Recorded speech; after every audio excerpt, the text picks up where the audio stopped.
अब थोड़े बहुत मैं सबसे पहले आपको सिलेबस बताया गया था सेकंड पेपर का, भाई सेकंड पेपर में क्या क्या पढ़ना है आपको, उसके बाद फिर आपको लाइट में क्या क्या पढ़ना है ये चीज़ें बता दी गई थी। अब उसके बाद हमें शुरू करना है जो पहला चैप्टर है, ठीक है, उस चैप्टर को शुरू करना है। तो उस चैप्टर में हमें क्या देखना है, पहले वाले चैप्टर में, ठीक है, सिंपल सा हमें क्या देखनी है, परिभाषाएं देखनी है, ठीक है। जो पहला चैप्टर है आपका उसमें क्या करना है, सिंपल सी एक समझ डेवलप करनी है, ठीक है। प्रकाश के बारे में क्या करना है, एक केवल समझ डेवलप करनी है, और पहले चैप्टर में कुछ नहीं है।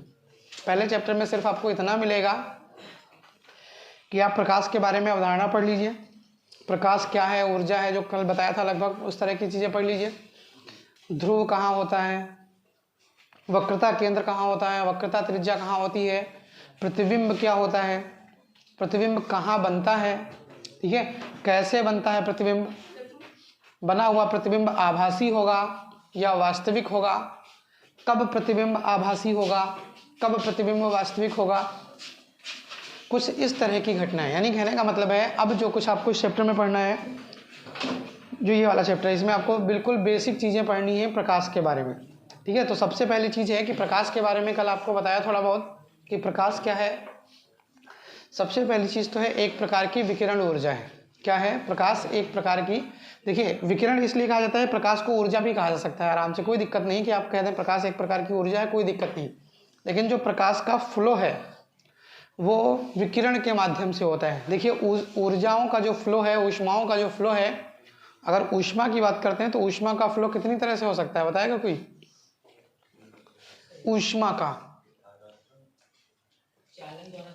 हाँ, चालन द्वारा।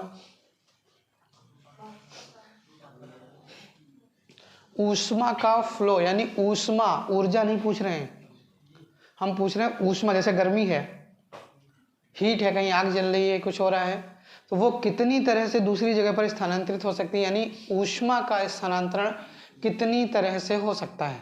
पहले ये चीज़ बताएं फिर हम, ठीक है, ऊर्जा को बताएं 3 तरह से। कौन कौन पता है? ठीक, कोई बात नहीं, हम बता रहे हैं ऊष्मा का स्थानांतरण 3 तरह से हो सकता है, ठीक है। उसके प्रोसेस कितने हैं? 3 ही प्रोसेस हैं। पहला प्रोसेस है चालन, दूसरा प्रोसेस है संवहन, और तीसरा प्रोसेस है विकिरण, ठीक है। अब ये प्रोसेस क्या क्या है, देखिए चालन का प्रोसेस क्या होता है, चालन का मतलब होता है दो वस्तुओं के बीच ऊष्मा का स्थानांतरण होने के लिए उनको संपर्क में आने की आवश्यकता होगी। जैसे एक रॉड को गर्म करो खूब, ठीक है, एक रॉड को गर्म करो और इसके साथ टच करा दो, तो क्या होगी, ये रॉड गर्म होने लगेगी। क्यों गर्म हो रही? क्योंकि इसके संपर्क में है। या ना 2 रॉड लो, ना 2 हो, एक ही रॉड हो तो एक ही से भी काम चल जाएगा।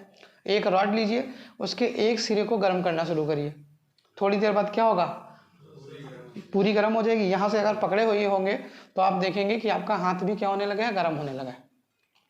तो इसका मतलब है ये जो ऊष्मा का प्रोसेस है, ठीक है, ऊष्मा प्रवाहित होने का जो ये प्रोसेस है, उसमें हो क्या रहा है, कांटेक्ट जरूरी है।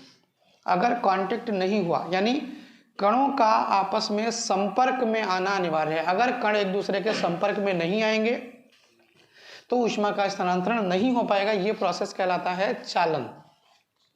संवहन क्या होता होगा, इसी का जस्ट अगला है, ठीक है। अगर संवहन की बात करें तो जैसे इस समय मौसम आ रहा है जाड़े का, ठीक है, बड़ी आसानी से आप समझ जाएंगे। आग वाग जला के तापते हैं, क्या आग के संपर्क में बैठते हैं? नहीं बैठते ना। तो आग संपर्क से मतलब है कि छुए हुए। अब आसपास तो बैठेंगे, कुछ कह रहे होंगे हाँ बैठते हैं, ठीक है, आग के संपर्क में आप नहीं बैठते हैं। यानी कहने का मतलब है डायरेक्ट कांटेक्ट में या टच में नहीं रहते उसके, फिर भी क्या ऊष्मा लगती नहीं लगती, भाई दूर से तपा जाता है। ये प्रोसेस क्या है, संवहन है। यानी कहने का मतलब है जैसे ये ऐसा प्रोसेस हो गया, टच कराया, इधर से ऊष्मा इधर गई, क्या हो गया आपका, ठीक है, चालन हो गया। ये कुछ गर्म है, आसपास बैठे हैं सब लोग, ऊष्मा ले रहे हैं, कांटेक्ट की आवश्यकता नहीं है। ये कौन सा प्रोसेस है, संवहन है। विकिरण का मतलब है कि बस वस्तु गर्म होनी चाहिए, समझ रहे हैं? विकिरण का मतलब है आग वाग ना जल रही हो, कुछ ना हो, बस गर्म वस्तु होनी चाहिए। वस्तु गर्म रखी है बीच में, ठीक है, वो क्या कर रही है, कुछ किरणें या विकिरण कुछ भेज रही है, जिसकी सहायता से क्या हो रहा है, दूसरे जगह तक गर्मी पहुंच रही है। जैसे सूर्य की ऊर्जा का स्रोत क्या है, विकिरण ही तो है। सामान्यतः विकिरण का प्रयोग तब किया जाता है जब हम दूर हों, यानी कहने का मतलब है स्रोत हमसे कुछ दूर हो, ठीक है, और हम तक ऊर्जा वो पहुंचा रहा हो बिना किसी, ठीक है, बाधा के, तो हम कह देते हैं कि विकिरण है। जैसे प्रकाश हम तक पहुंच रहा है, विकिरण के थ्रू ही पहुंच रहा है, समझ रहे हैं। अब ऐसा नहीं खाली इतनी दूर है तभी हमको लग रहा है, अभी हम बाहर खड़े होंगे तब भी तो प्रकाश दिखेगा अंदर अगर चल रहा है बल्ब। तो इसका मतलब है ये जो प्रोसेस है किसके थ्रू है, विकिरण के थ्रू है। संवहन का मतलब है कि अगर आग जल रही है, उसके आसपास हम बैठे हैं, तो जो हीट हमको मिल रही है ना तो कांटेक्ट के थ्रू और ना ही विकिरण के थ्रू, समझ रहे हैं, ना तो कांटेक्ट के थ्रू मिल रही है और ना विकिरण के थ्रू मिल रही है, उसको हम क्या कह देते हैं, संवहन कहते हैं, कन्वेक्शन, ठीक है। तीसरा प्रोसेस जो आप जानते हैं विकिरण, कि अगर बहुत दूर कोई वस्तु रखी है, कोई गर्म वस्तु है, उसके लिए जलना आवश्यक नहीं, कोई भी गर्म वस्तु है अगर वो ऊष्मा का स्थानांतरण कर रही है और हम तक किसी भी प्रकार से किसी भी माध्यम से अगर ऊर्जा पहुंच रही है, ऊष्मा पहुंच रही है, तो हम कह देते हैं वो क्या होता है, चालन होता है। तो जो प्रकाश है, प्रकाश का जो प्रकाश का अगर स्रोत कहा जाए, ठीक है, कि प्रकाश है क्या, तो प्रकाश एक तरह की विकिरण ऊर्जा है, यानी इसमें जो प्रोसेस होता है वो किसकी वजह से होता है, विकिरण के थ्रू होता है, पहली चीज। दूसरी चीज अगर कही जाए तो कल भी आपको बताया था, आप जानते भी हैं कि प्रकाश जिस वस्तु पर पड़ता है हमको वो वस्तु दिखाई पड़ती है, प्रकाश से हमको वस्तु नहीं दिखाई पड़ती। आप टॉर्च लीजिए, आंखों पर डालना शुरू कर दीजिए, क्या हमको वस्तुएं दिखाई पड़ेंगी, नहीं दिखाई पड़ेंगी, क्योंकि उसका सिद्धांत ये लगता है। अब यहीं पर आती है प्रतिबिंब की परिभाषा, कि प्रतिबिंब क्या है, इमेज बताएगा कोई, प्रतिबिंब यानी इमेज किसे कहेंगे, नहीं उल्टा तो रेटिना पर बनता जाके, हम प्रतिबिंब किसको कहेंगे, जैसे शायद बन रहा हो, नहीं बन रहा है, अरे आप लोगों का बन रहा है किसी का, यानी ये देखिए हाथ उठा रहे हैं, कुछ मिल रहा है, अब डबल लाइट है तो नहीं पता चल रहा है, अभी सिंगल जल रही होती तो दिखता है कि, तो यही क्या होते हैं, प्रतिबिंब होते हैं। तो प्रतिबिंब क्या है, मतलब कैसे एक्सप्लेन करेंगे हम परिभाषा में, देखिए जैसे अगर किसी वस्तु पर प्रकाश गिरा, क्या हुआ, किसी वस्तु पर प्रकाश गिरा, तो वो प्रकाश क्या करेगा, किसी दूसरे बिंदु से लौट कर हम तक वापस आएगा। किसी वस्तु पर प्रकाश गिरा, एक बिंदु पर गिरा और क्या हुआ, दूसरे बिंदु तक लौट कर वापस गया, तो हम कहेंगे उस दूसरे बिंदु पर पहले बिंदु का क्या बन रहा है, प्रतिबिंब बन रहा है। बात समझ पाए, नहीं समझ पाए। जैसे हम हैं, अगर हम डायरेक्ट आपको दिख रहे हैं तब तो इमेज तो नहीं है, यानी कह रहे हैं डायरेक्ट है। इमेज तो तब होगी जब आप फोटो खींचेंगे, कोई और प्रोसेस करेंगे। तो इसका मतलब हुआ क्या, हमको दूसरी जगह स्टेबल कर दिया गया, यही तो हुआ भाई, हमको क्या कर दिया गया है, दूसरी जगह शिफ्ट कर दिया गया। कैसे शिफ्ट किया गया है, किरणों के द्वारा, उठा के नहीं रखा गया है कि यहाँ से उठा के रख देंगे, अगर उठा के रख दिया जाएगा फिर वो इमेज नहीं है, फिर वो रियलिटी है। इमेज का मतलब है कि अगर एक बिंदु से प्रकाश किरणें चली हैं और दूसरी बिंदु पर मिल रही हैं, तो उस दूसरी बिंदु को हम क्या कहते हैं, पहली बिंदु का इमेज कहते हैं, यानी प्रतिबिंब कहते हैं। और इसीलिए पहली वस्तु को, जो वस्तु होती है उसको हम बिंब भी बोलते हैं, जो वस्तु होती है उसको हम क्या बोलते हैं, बिंब भी बोलते हैं। और प्रतिबिंब का मतलब है उसका जो दूसरा सिरा हमको मिल रहा है, दूसरा हिस्सा जो मिल रहा है उसको हम क्या बोलते हैं, प्रतिबिंब बोलते हैं। अब दर्पणों की जरा बात कर लेते हैं। दर्पण है, लेंस है। तो अगर दर्पण की बात करें तो मुख्यतः दर्पण कितने होते हैं, दर्पण का मतलब जानते हैं, दर्पण का तो मतलब सीधा ये है कि कहीं पर भी हमने क्या किया है, जैसे ये है, देखिए दर्पण का सीधा मतलब ये है, ये क्या है, गोला है। हम क्या करें, ठीक है, हमने क्या किया, ध्यान से देखिएगा जरा, यहां से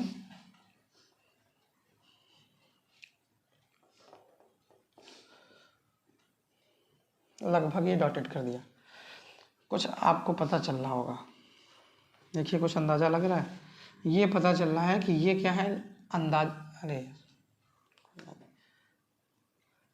ये देखिए, अब यहां से देखिए, अगर इसकी बात करेंगे तो ये क्या है, पूरा फुल है और ये डॉटेड डॉटेड बनाया गया है, यानी असली चीज क्या है, ये है, ये इमेजिनरी चीज ये तो हुआ। अब कहते क्या है, यहां से आप समझ ज्यादा पाएंगे, इसीलिए पूरा बनाया है। अगर दर्पण या लेंस की बात करते हैं तो दर्पण या लेंस क्या होते हैं, किसी गोले के भाग होते हैं। अगर सीधे सीधे दर्पण कह दें हम कि ये लो ये दर्पण है, तो है तो दर्पण, लेकिन एक्सप्लेन कैसे करेंगे, किसी ना किसी गोले का ही तो हिस्सा होगा, क्योंकि अगर आप ये गोले को समझ लेंगे ना, सारी चीज़ें क्लियर हैं। सारी चीज़ें क्लियर से मतलब है सारी परिभाषाएं अभी समझ में आ जाएंगी। और अगर आप खाली लेंस और दर्पण पढ़ोगे ये, फिर सारी परिभाषाएं याद करनी पड़ेंगी। ठीक है, तो हमें क्या करना है, यहाँ से देखना है सबसे पहले चीज़। तो अगर यहाँ से हम देखते हैं तो हमने देखा कि एक बिंदु ए है और एक बिंदु बी है। ठीक है, हम इसको क्या कर दें, कलई कर दें किसी तरफ से। देखिए दर्पण और लेंस में यही अंतर है। दर्पण में क्या होता है, एक हिस्सा उसका पॉलिश्ड होता है। ठीक है, यानी दर्पण में केवल घटना होती है तो परावर्तन की होती है, अपवर्तन की घटना नहीं हो सकती है। केवल और केवल किसकी घटना होती है, परावर्तन की घटना होती है, अपवर्तन की घटना नहीं होती। देखिए प्रकाश बहुत कठिन नहीं है, लेकिन थोड़ा इंटरेस्टिंग है, इंटरेस्ट जगाए रहेंगे समझ में आता रहेगा बहुत अच्छा। इंटरेस्ट गया समझ लीजिए प्रकाश गया। ठीक है, बस ये है थोड़ा जगह रहिएगा। जगह रहने से मतलब है कि बस हाँ कोशिश करते रहिए कि कुछ मिल रहा है सीखने को, मिल रहा हो चाहे ना मिल रहा हो। ठीक है, बस कोशिश करते रहिए, अरे कुछ तो सीखने को मिल रहा है। अगर सीखते जाएंगे तो आसान है, क्योंकि इसमें शब्दावलियाँ हैं और ऐसी शब्दावलियाँ जो फिक्स वाली नहीं, जो भूलती बहुत हैं।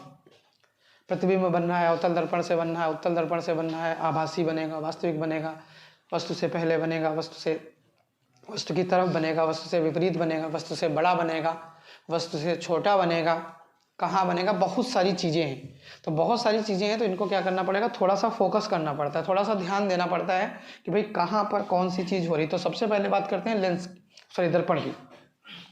तो अगर बात करें दर्पण की, तो दर्पण मुख्यतः तो दो, जैसे आपने बताया कौन कौन से, उत्तल और अवतल, यानी मुख्यतः दो प्रकार के दर्पण, एक उत्तल और एक अवतल। ठीक है, अब उसके बाद अगर बात करते हैं तो क्या होता है, समतल भी होता है। यानी कहने का मतलब है जैसा पृष्ठ होगा, आप समझ रहे हैं, खाली हम कह देते हैं जरूर उत्तल और अवतल, लेकिन जैसा पृष्ठ होगा उस हिसाब का दर्पण होगा।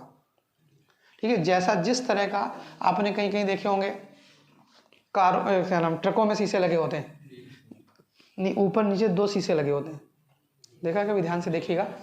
ट्रक वाले ज़्यादातर दो शीशे लगा के चलते हैं, एक बहुत बड़ा सा इतना बड़ा होगा, उसके नीचे एक छोटा लगा होगा।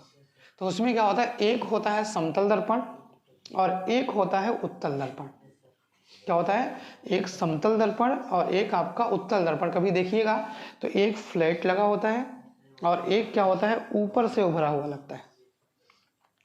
तो इनके कारण होते हैं। देखिए जो फ्लैट है वो तो इमेज को जस का तस बनाता है, जैसे हम इतने बड़े दिख रहे हैं, आप अगर शीशे में देखेंगे तो हमको लगभग लगता है कि इतने ही बड़े हैं। इमेज उसमें हालांकि छोटी बन रही, लेकिन हमको लगता तो यही है कि हम इतने ही बड़े हैं, ऐसा नहीं लगता कि छोटा कर दिया है दर्पण ने। लेंस का यूज करेंगे जब आप, तो होता क्या है, उत्तल और अवतल की बात करेंगे तब क्या होता है, वो दर्पणों के प्रतिबिंब घटाता और बढ़ाता है। तो हमें क्या करना होता है, हमें ये देखना होता है कि कहाँ पर किस की आवश्यकता है। समतल का मतलब है जैसे गाड़ियाँ हैं, आपने कभी अगर गाड़ी वाड़ी चलाई हो, अगर नहीं चलाई है तब भी हो सकता है नोटिस किया हो, गाड़ियों में दो शीशे लगे होते हैं। और कारों की भी बात करें तो कारों में भी दो शीशे होते हैं। दो शीशों से मतलब है कार के भीतर एक लगा होता है, देखा होगा शायद, कार के अंदर जहाँ ड्राइवर बैठता है उसके ऊपर लगा होता है एक शीशा, और एक शीशा बाहर लगे होते हैं, मतलब वही दो शीशे इधर उधर बाहर लगे होते हैं। तो दो टाइप के शीशे हुए। कभी उनमें नोटिस करिएगा, जब आगे बैठिएगा कभी, तो कभी नोटिस करिएगा कि क्या कोई अंतर है कि नहीं है। हो सकता है अगर किसी ने नोटिस किया हो तो उसको पता चल रहा हो कि अंतर होता है उसमें।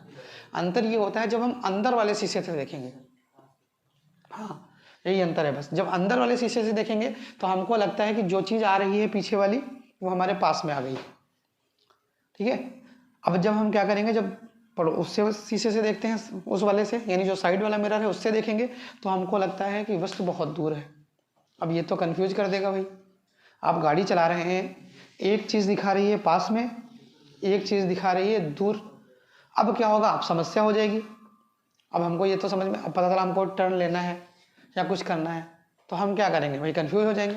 तो देखिए किस लिए होता है, साइड मिरर जो होते हैं वो देखने के लिए होते हैं साइड वाइड, कि कौन सी कैसी आ रही है। जो मेन टर्न मन लिया जाता है या जो कुछ किया जाता है वो अंदर वाले मिरर से लिया जाता है। जब आप अंदर वाले मिरर में देखते हैं तो आप देखेंगे कि अंदर वाले मिरर से जो कुछ भी दिख रहा है वो कितना दूर है। उस हिसाब से हम क्या करते हैं, टर्न वन लेते हैं। कभी कभार क्या होता है, साइड वाला शीशा जो है वो दिखा रहा है कि मतलब भर की दूरी है और हम इतनी दूर में टर्न हो जाएंगे, और पता चला आपने क्या किया, गलती से ऐसे देख लिया घूम के तो बिल्कुल पीछे थी गाड़ी। तो यानी कहने का मतलब है वो इसलिए होता है, वो आपको डराने के लिए नहीं होता है। अगर क्या कर देंगे उसमें अपोजिट लगा देंगे तो आदमी डर जाएगा। डर ये जाएगा, पता चला है गाड़ी दूर, अब वो एक तो इतनी बड़ी दिख रही है और ऊपर से बिल्कुल पास कर दिया उसने, तो ऐसा लगेगा ऊपर ही चढ़ गई। इसलिए क्या होते हैं, इनमें जो शीशे लगाए जाते हैं वो इस तरह से लगाए जाते हैं कि बहुत ज़्यादा आप और बहुत जल्दी कंफ्यूज ना हो। तो इसीलिए सबके अपने अपने काम होते हैं। कुछ क्या करते हैं, इमेज को दूर कर देते हैं, कुछ इमेज को पास कर देते हैं, कुछ इमेज को बड़ा कर देते हैं, कुछ इमेज को छोटा कर देते हैं, कुछ इमेज को सेम टू सेम रखते हैं। लगभग सेम टू सेम का मतलब है समतल दर्पण होते हैं वो सेम टू सेम रखते हैं। सेम टू सेम रखने का मतलब है अब इतनी बड़ी इमेज तो नहीं बना पाएंगे, अब इतनी बड़ी इमेज बनाने के लिए कम से कम इतना बड़ा शीशा चाहिए। आप छोटा सा शीशा देखते हैं तब भी क्या दिखता है, दिखता यही है कि हम लगभग उतने ही बड़े, छोटे छोटे तो नहीं दिखते। ऐसा तो नहीं दिखता है खिंच के मार ऐसे आ गए हैं यहाँ पे इतने से दिख रहे हैं, यानी हमको लगता है कि बिल्कुल सेम है। तो ये किसके काम है, समतल दर्पण के काम में। अब क्या होता है, दर्पणों में एक पृष्ठ कलई किया जाता है, उसी पृष्ठ के आधार पर हम डिफाइन करते हैं कि ये उत्तल दर्पण है कि अवतल दर्पण है कि आपका समतल दर्पण है। अब देखिए इसी में चेंज हो जाएगा। ये आपका एक ठीक है गोला बना है, यहाँ पे एक हम दूसरा गोला बना दे रहे हैं।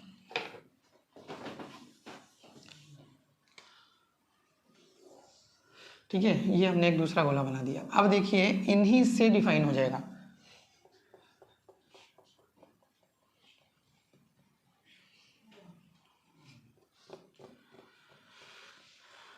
ठीक है, ये दो गोले हमने बना दिए। हम कर क्या दें, देखिएगा ध्यान से, अगर हम इस वाले हिस्से को काला कर देंगे, ठीक है, हम क्या कर दें, इस वाले हिस्से को काला कर दें। काला करने से मतलब है या तो इस पर लेड ऑक्साइड की परत चढ़ा दी है, ठीक है, क्या कर दी है, लेड ऑक्साइड की परत चढ़ा दी है, या फिर ठीक है सल्फाइड की परत चढ़ा दी है। ठीक है, तो ये क्या कर दिया हमने, इसका हिस्सा कलई कर दिया। इसमें क्या कर दिया, ये वाला हिस्सा कलई कर दिया। अब जरा ध्यान से देखिएगा, इसकी बात करेंगे, ठीक है, इमेजिन करिएगा कि ये पूरा गोला है, लेकिन हम थोड़ी देर के लिए हटा दें इसको। आप ये मान लीजिए कि ये हटा हुआ है पूरा, यहाँ से ये क्या है, हटा हुआ है।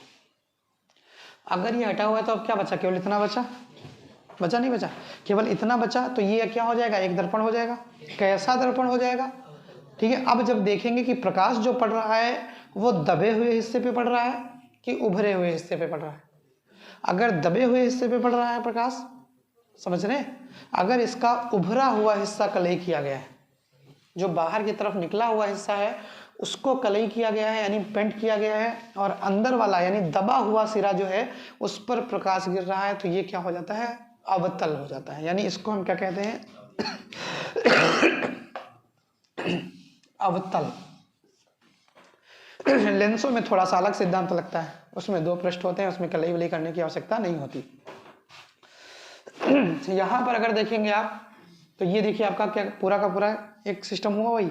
इसमें क्या कर दिया है हमने, अंदर दबे वाले हिस्से को क्या कर दिया है, कलई कर दिया। तो इसमें जो प्रकाश किरण गिरेगी वो कहाँ गिरेगी, सीधे इस वाले पृष्ठ पर गिरेगी। यानी जो प्रकाश किरण आपकी गिरेगी वो कहाँ गिरेगी, सीधे ऐसे पृष्ठ पर गिरेगी, यानी उभरे हुए पृष्ठ पर गिरेगी। जब उभरे हुए पृष्ठ पर गिरेगी तो इसका कौन सा हिस्सा उभरा हुआ प्रकाश किरण के संपर्क में आएगा, और ये हिस्सा क्या कहलाता है, उत्तल कहलाता है। तो ये जो दर्पण जनरेट होगा, ये कैसा दर्पण जनरेट होगा, उत्तल दर्पण जनरेट होगा। अब इसमें कुछ बेसिक परिभाषाएं होती हैं, जरा उनको सुन लेते हैं। ये तो आपका दर्पण हो गया, मुख्यतः यहाँ पर 2 ही दर्पण यूज करने होते हैं आपको। अब उसके बाद अगर मुख्य परिभाषाओं की बात करते हैं, ठीक है, तो परिभाषाएं अभी आपको बताया कि यहाँ से हमने ये फील कर लिया, मान लीजिए कि ये हमारा एक गोला है। तो हम क्या करते हैं, पहली परिभाषा मान लो इसमें आ जाती है वक्रता केंद्र। क्या आती है, वक्रता केंद्र। तो वक्रता केंद्र की अगर परिभाषा कहेंगे तो आप अगर इतने से सीखेंगे तो आपको याद करनी पड़ेगी वक्रता केंद्र की परिभाषा। पूरा गोला मान लें, वक्रता केंद्र की परिभाषा याद नहीं करनी पड़ेगी। कारण है कि क्यों नहीं याद करनी पड़ेगी भैया, देखिए कि ये मानते हैं कि जिस गोले का, ये पूरा गोला है, वो जो लेंस या दर्पण जिसकी हम बात कर रहे हैं वो जिस गोले का हिस्सा है, किस गोले का हिस्सा है, इसी गोले का तो हिस्सा है भाई। हम इस वाले दर्पण की बात कर रहे हैं, ये किसका हिस्सा है, इस पूरे के पूरे गोले का हिस्सा है। वह दर्पण जिस गोले का हिस्सा है उस गोले के केंद्र को हम क्या कहते हैं, वक्रता केंद्र कहते हैं। मतलब ये वाला बिंदु जो होगा ये क्या कहलाएगा, वक्रता केंद्र कहलाएगा। समझ गए? त्रिज्या तो जानते होंगे, केंद्र से परिध के बीच की दूरी, यानी ये वाली दूरियां क्या कहलाती हैं, त्रिज्या कहलाती हैं, कहलाती।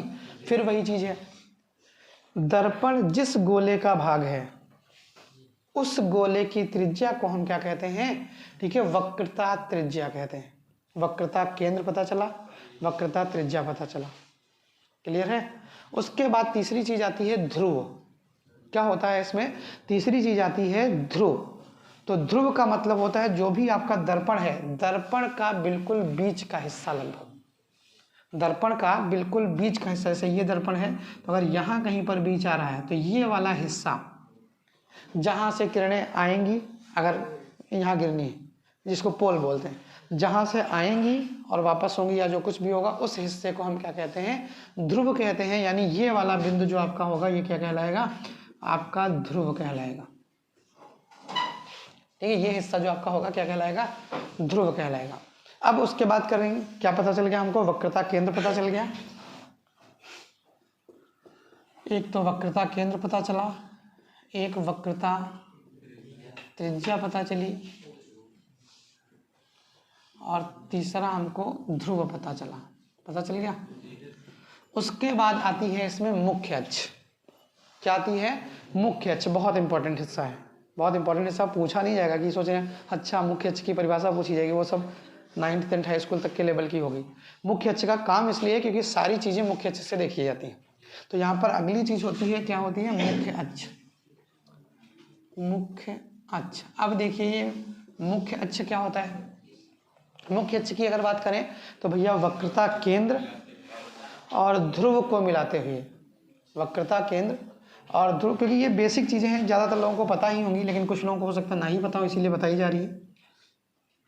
क्योंकि मेन ये परिभाषाएं जब आप ध्यान रखेंगे, आपको पता होंगी डिफिनेशंस, तभी आप काम कर पाएंगे आगे। कह देगा कि पता चला यहाँ से बना है, पहले फोकस पर बन रहा है प्रतिबिंब, अब पहला फोकस ही नहीं जानते कहाँ है। ठीक है, कि द्वितीय फोकस पर प्रतिबिंब बना है, अब ये जानते नहीं कहाँ बनता है भैया, द्वितीय फोकस क्या होगा, कैसा होगा। इसीलिए आपको ये परिभाषाएं बताई जाती हैं कि भैया आप कम से कम इनकी शब्दावलियाँ जान लो, ताकि जब बीच में यूज हो, मुख्य अक्ष से ऊपर है, मुख्य अक्ष से नीचे है, अब ये जानते ही नहीं मुख्य अक्ष क्या है, अब कहाँ ऊपर लटकाएंगे कहाँ नीचे लटकाएंगे। ध्रुव से होकर जाती हुई किरण, अब ध्रुव ही नहीं जानते होंगे तो आप कैसे डिफाइन करेंगे कि चीज़ों को क्या करना है। तो यहाँ पर अगर देखेंगे मुख्य अक्ष, तो मुख्य अक्ष का मतलब है इसके बीच से होकर जाती हुई एक लाइन, जिसको हम क्या कहते हैं, मुख्य अक्ष कहते हैं। इनके काम हम क्या है अभी सब बताएंगे आपको। मुख्य अक्ष हो गई, ठीक है। अब उसके बाद देखते हैं यहाँ से अब एक बिंदु आता है प्रकाशिक केंद्र। क्या आता है, प्रकाशिक केंद्र। तो अब क्या होता है, प्रकाशिक केंद्र कह लें या आप सीधे सीधे कह लीजिए फोकस की बात कर लें। अब क्या करें, हम फोकस की बात करें। तो भाई जब फोकस की बात करेंगे तो देखिए यहाँ से प्रकाश किरणें जाएंगी, प्रकाश किरणें यहाँ पर भेजी जाएंगी। अब इसको थोड़ा सा हम हटा लेते हैं। अब देखिए जब भी प्रकाश किरणें भेजी जाती हैं, हमेशा कुछ पॉइंट है ध्यान रखिएगा, हमेशा प्रकाश किरणें बाईं तरफ से भेजी जाती है, कभी भी दाईं तरफ से प्रकाश किरण नहीं जा सकती है।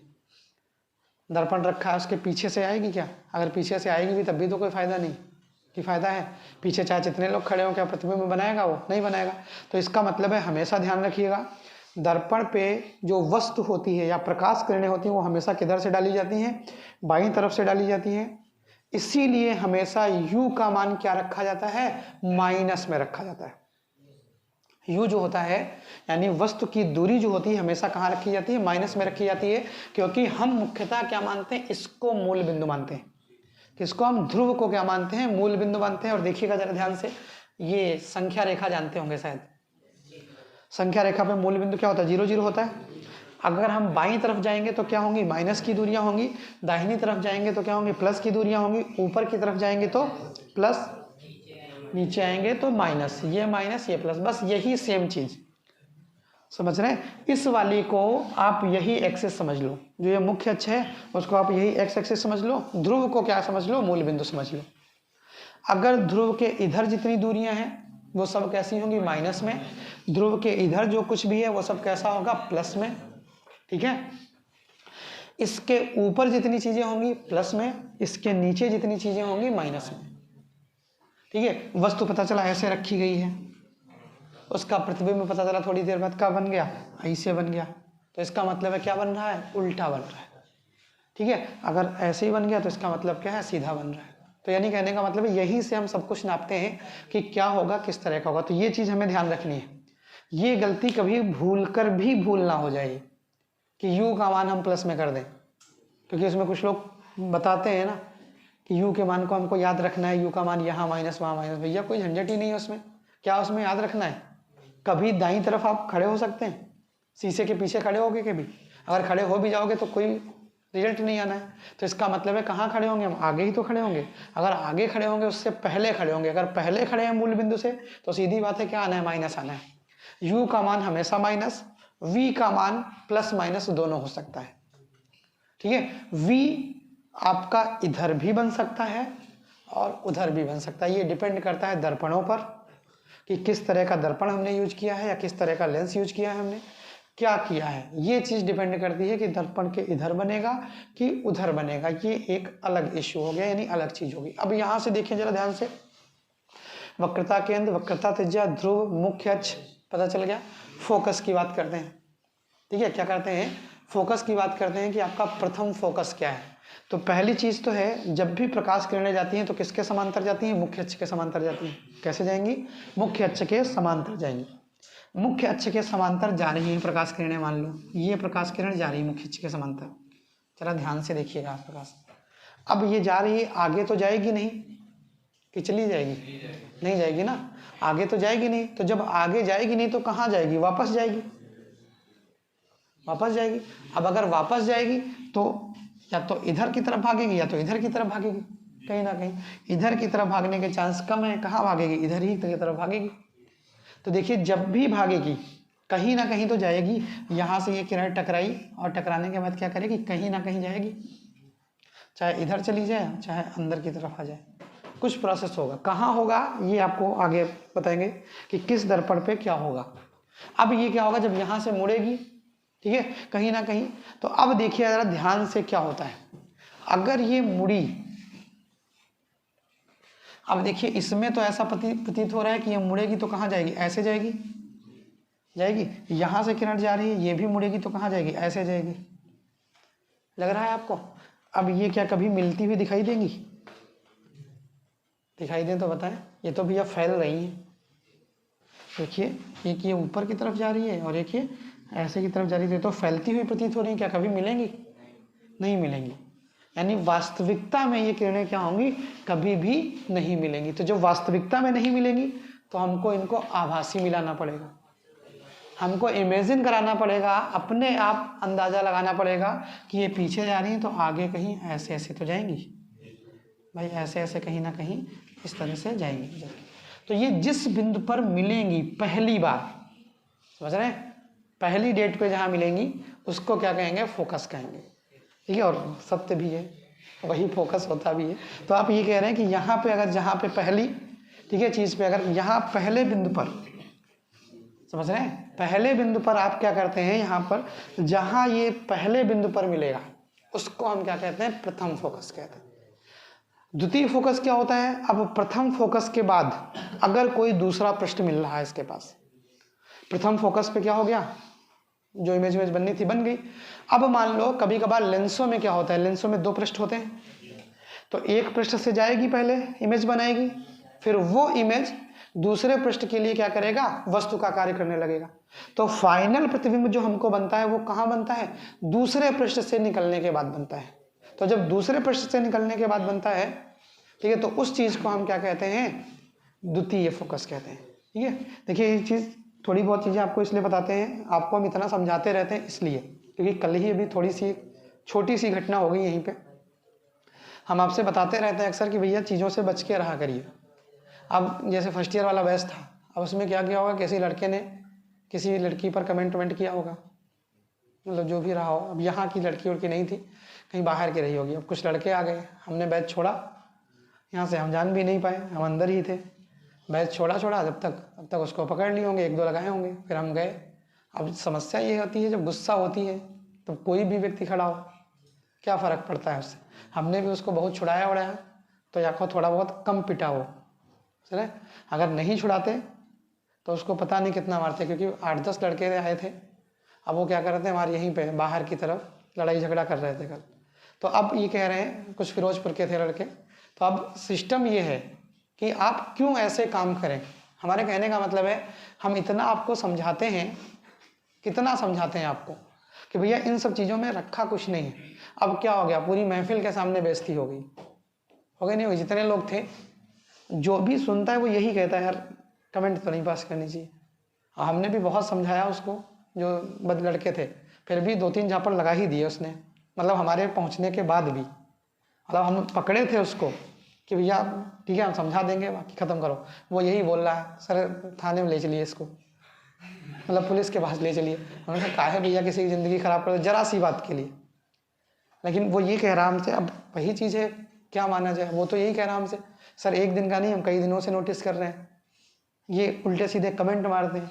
तो अब जो भी था यहाँ पर इकट्ठा हो ही जाते हैं 8-10 लोग। अब आस पास के सब आके इकट्ठा हो गए, तो सब यही कह रहे हैं, भैया ये तो गलत बात है, अगर कमेंट मारोगे या कमेंट उल्टे सीधे करोगे, ठीक है, तो आदमी कुछ घटना करेगा यार।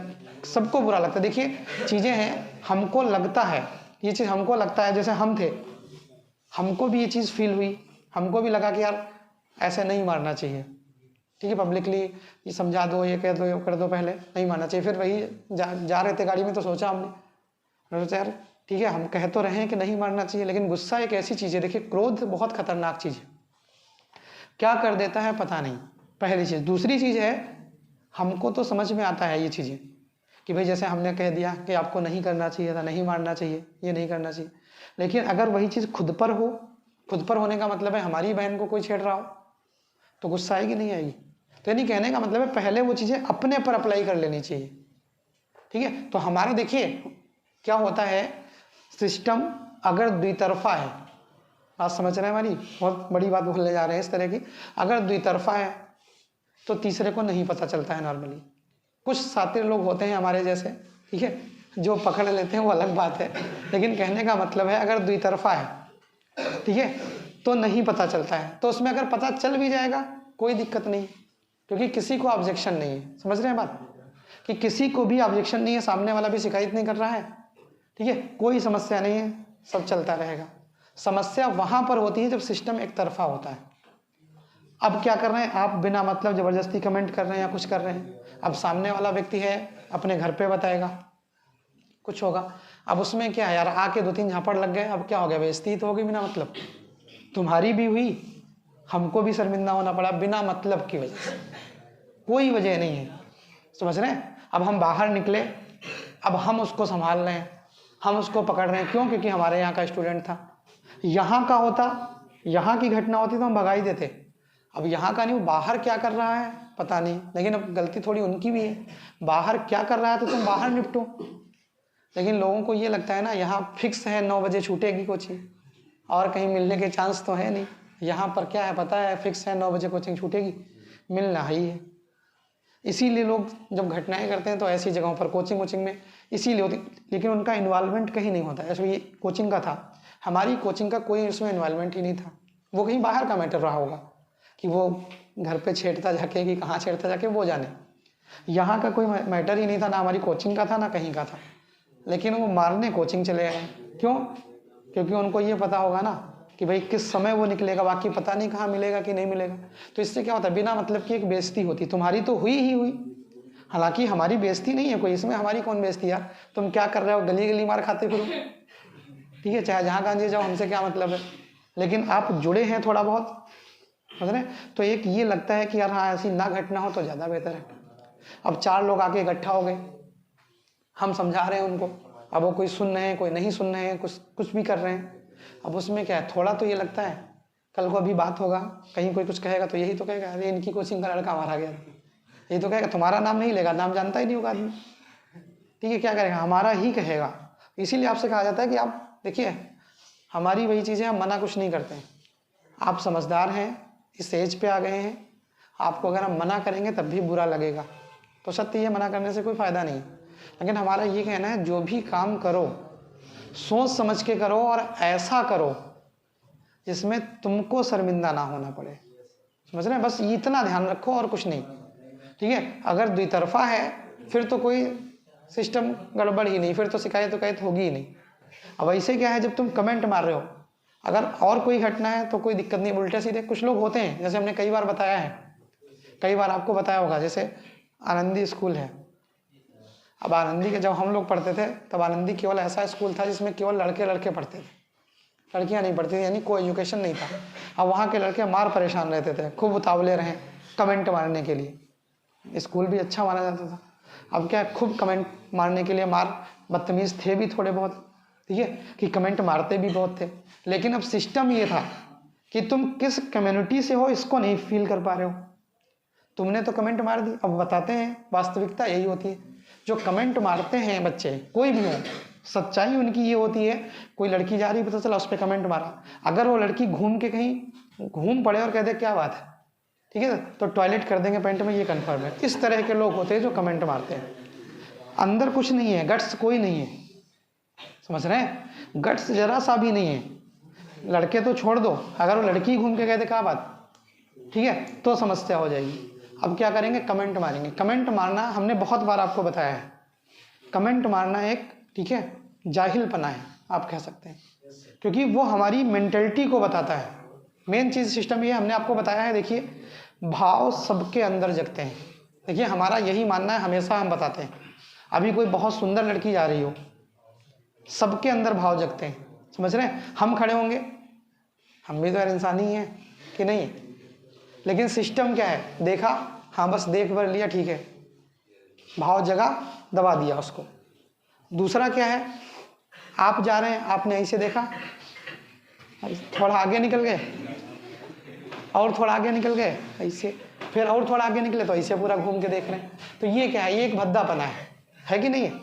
अब ये क्या है, भाव तुम्हारे भी जगे, तुम उनको मैनेज नहीं कर पाए, या ये तो एक चलो नॉर्मल सी चीज़ है, ये तो एक नॉर्मल सी चीज़ है, ज़्यादातर लोग इसमें से करते होंगे ऐसा कि मतलब बाइक पे जा रहे हैं, कोई दिखा तो भले गर्दन टूट जाए कोई फ़र्क नहीं है, ठीक है, देखेंगे जरूर ये, ठीक है, कोई बात नहीं, बहुत बड़ी घटना नहीं, ज़्यादातर लोग कर देते हैं। लेकिन समस्या वहाँ पर है जब हम अपने भावों पर काबू नहीं कर पाते हैं।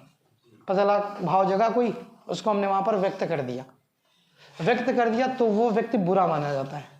होता है नहीं होता है?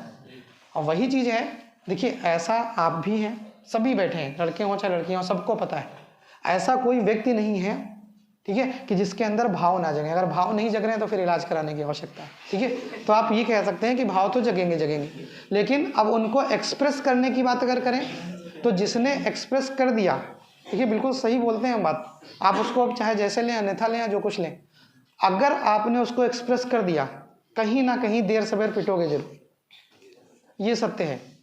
हो सकता है अभी तक आपका लाइफ में इस तरह से ना पाला पड़ा हो, आप कमेंट पास करके बचे हुए हों, कल को हो सकता है नंबर आ जाए, क्योंकि कमेंट पास करने वाला व्यक्ति, ठीक है, देखता नहीं है, सोचता नहीं है कि क्या हम बोल रहे हैं। एक बार ऐसे बताएं, हमारे साथ एक लड़का था शिवेंद्र प्रताप शर्मा, इस समय इंडियन एयरफोर्स में है। उसकी एक आदत पड़ी थी, आदत ये पड़ी थी, स्कूल से पड़ गई। अब ऐसे हम लोग नहीं उल्टा सीधा गाली वाली में बात करने लगते हैं, सिंपल सा, कि उसकी आदत थी कोई भी कुछ कहे, अब हम गाली नहीं देंगे, ठीक है, वो चीज़ उसकी आदत थी, वो एक शब्द यूज करता था, बहुत कॉमन शब्द है, गाली का ही शब्द, कोई भी बात हो खट से वो शब्द यूज कर देता था। एक दिन गलती से क्या हुआ, घर में उसके पापा ने पानी मांग लिया, कह रहे भैया पानी ले आओ, और उसने वही शब्द यूज कर दिया जो नॉर्मली यूज करता है, ठीक है।